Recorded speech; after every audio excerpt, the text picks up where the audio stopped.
Hey, what's going on, you guys? So in today's video, we are going to talk about what does clear cache mean on TikTok. So let's start. So first here, let's go ahead and open up TikTok.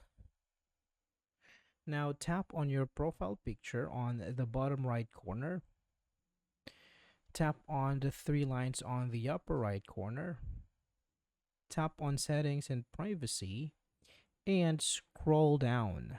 So here, under cache and cellular, tap on free up space.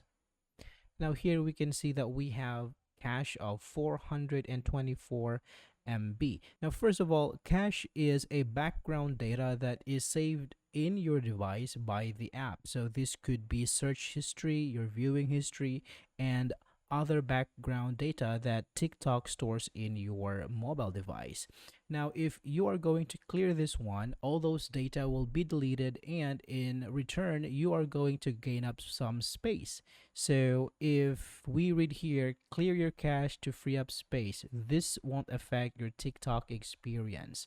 So if we clear this one, now we freed 400 MB of data from our device.